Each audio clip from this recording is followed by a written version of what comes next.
Right then, here on my computer I've got some data here that shows engine numbers for 10 horsepower E93A engines on the left hand side there, serial numbers going from 0 to 1,000,000 against year of manufacture.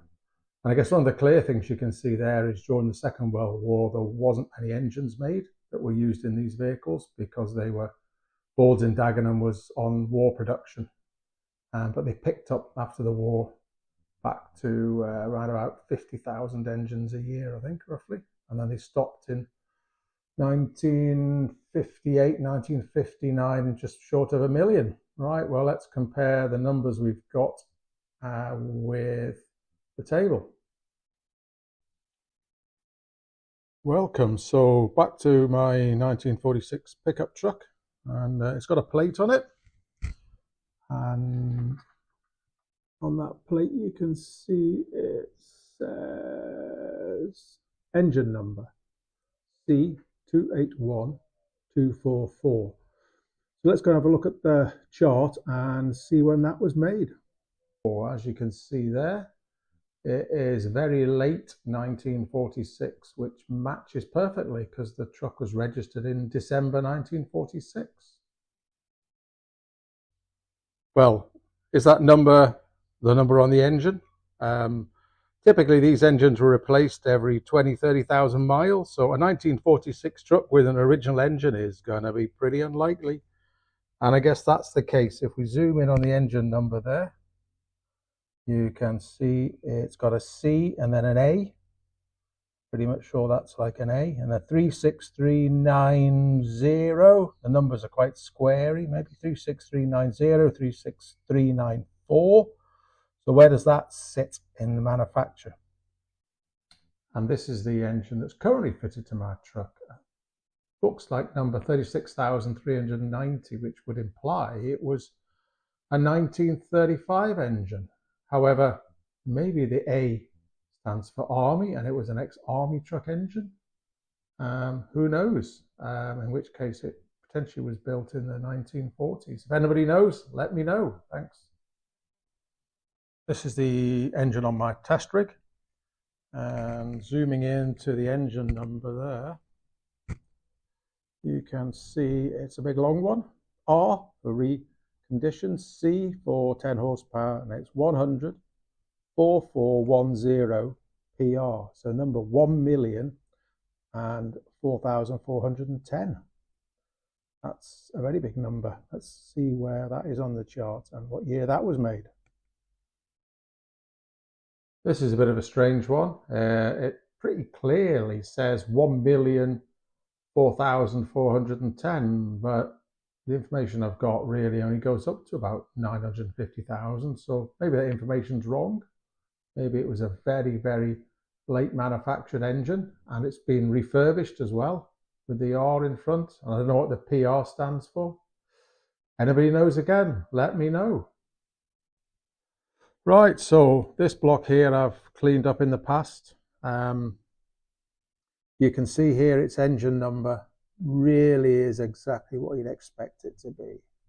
C for 10 horsepower, 530,732 with a star at the end. And then if you can just see there, there's an R. So it's a reconditioned block by Ford. And we'll see what year this one was made. Back to the computer for this block. And as you can see there, 530, 732. Swinging across, comes out at around about 1950, mid-1950s this block was made.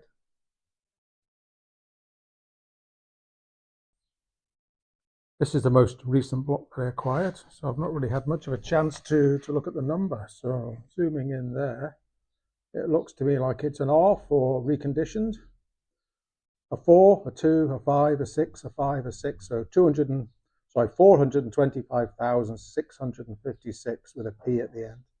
Interestingly, there's no letter C as far as I can see. So how do you know whether it's a 10 horsepower or an 8 horsepower engine?